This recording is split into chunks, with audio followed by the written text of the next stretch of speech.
Welcome back. We're excited to see everybody again.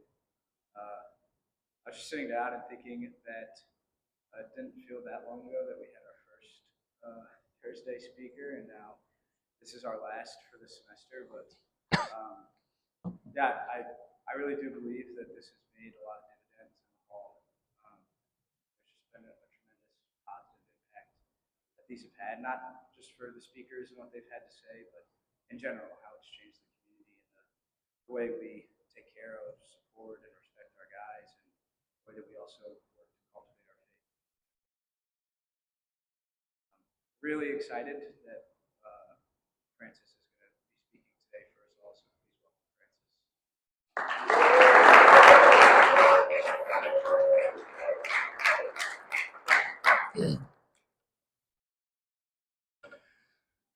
Good evening, Jesus, Our Lady, fathers, men of Stanford Hall, lady and gentlemen. Right. And my good friends back home. I'm Francis Mary Ling Chun Yong, or more commonly known as Francis here, and as Chun Yong back at home. I'm 23 years old, a junior studying environmental studies, and I live in Trees West. Before I begin, I want all of you to remember that this is not holier than thou sort of talk where, I think I'm better than you, but I struggle with many things as many other people do. So in this talk, I hope your gaze can be directed to, not to me, but to the one behind me right now, and to listen to what he has to say to your hearts today. Just a quick background about me. I'm a convert. This conversion story would take longer, but that's not my main point today. But just a quick share.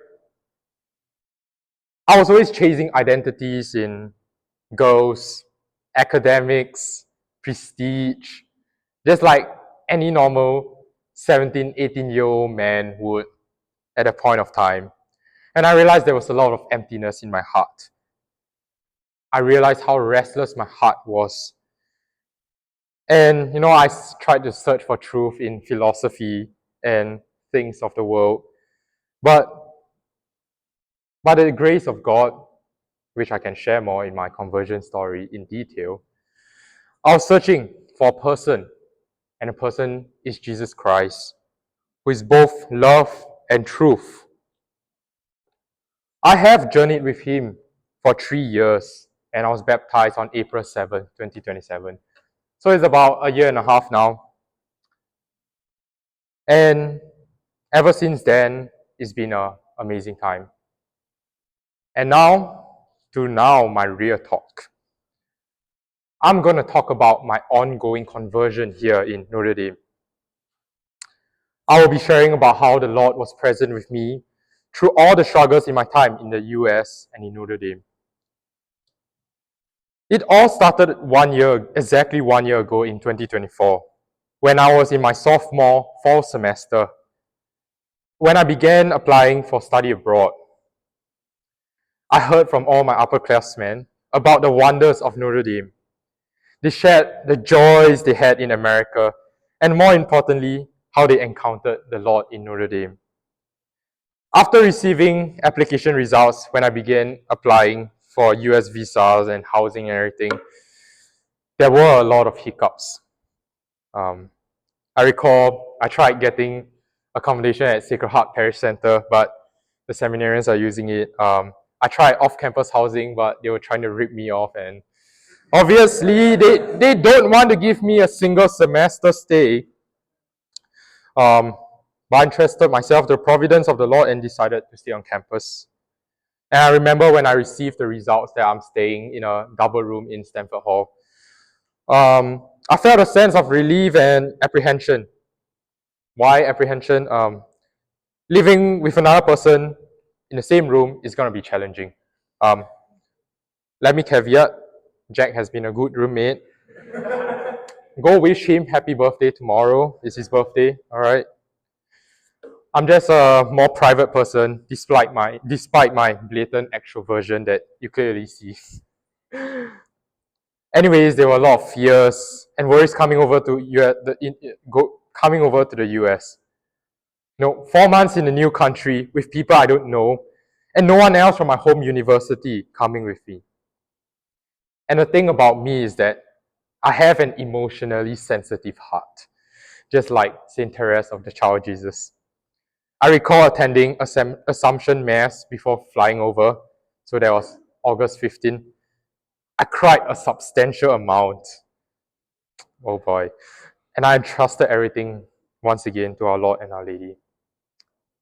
And initially, my time in the US, I was plagued with fears, loneliness, anxieties from time to time. The adjustment took a while. In the first couple of days of in the US, I remember I just know that I had to keep running to the only things I knew intimately back home, which is the Eucharist. And throughout my time in Chicago, I visited church quite regularly every day because there was no other anchor in my life back then in Chicago. Then when it was time to travel to Notre Dame and live there for 100 plus days, the initial part was the most uncomfortable part for me, uncomfortable period for me. Welcome weekend was a nightmare for me. Music blasting, events after events, half-naked men running everywhere, late night parties. I felt completely out of place. And again, I did the only things I know. I ran to Jesus in the Eucharist in this chapel. Here I could finally seek silence and retirement. The rest of the days here were not easy, with 12 and now 13 hours time difference from Singapore. I felt far from home. It was also here, I guess, to you, my friends back home, especially those night hours, I could connect with you. But loneliness was real. Anxiety was real. The fight or flight mode was active for a long while. But I knew that I cannot be running away from people here, and I have to try to embrace this new home under the dome for the next 100 plus days. Hence, the only constant in my time here is Jesus in the Eucharist. The only thing I know. I was encouraged by the Lord to persevere, to trust in His providence. Each day presented a new problem, either the usual discomfort because of cultural difference, or even conflicts and problems back in Singapore that I can't do anything about because I'm here. But the Lord provides me with strength. For this long time in the US cannot be sustained by natural strength, but supernatural strength. Through frequent visits to chapels across the campus and various mass timings, the Eucharist became the center point, origin point, 000. I slowly gained the confidence to attend football games, tailgates, oh boy. Talk to people who look unapproachable here. It was also through masses that I met many people from different groups on campus. Children of Mary through the Latin Mass, Militia Immaculata through Our Lady, MTS, MDiv students, retired priests and brothers, and more importantly, you guys in Stanford Hall. And not forgetting Our Lady and her gift of rosary. Daily visits to the grotto for the 6:45 p.m. rosary were crucial for me. Decades and candles became means of entrusting all the woes and prayers from here and back home. And I can safely say that I was under her mantle in her university. I eased into life here, started enjoying hobbies such as football, spending time in nature, fellowship with you guys. And the Lord also provided good, holy, close friends back home who always checked up on me and showered me with immense love. Though trials come my way, especially, I don't know if you guys noticed, I had a really bad cough for 40 plus days. I recall the nights when I was trying to sleep on the sofa but couldn't because of the cough. I recall clinging to my rosary, crying agony and loneliness. But the Lord allowed all this pain for me to choose to walk by faith and not by sight. Even for this talk that I'm giving right now, I recall telling Father Chris on Monday that I'm hesitating on giving this talk. And I wanted to cancel it because of some pains and struggles that I'm facing right now. But the love of Christ prevails. He invites me to walk on water, to become His vessel of love. He says, I'm not done with you. Gentlemen, men of Stanford, men of virtues, what a blessed time it is for me here.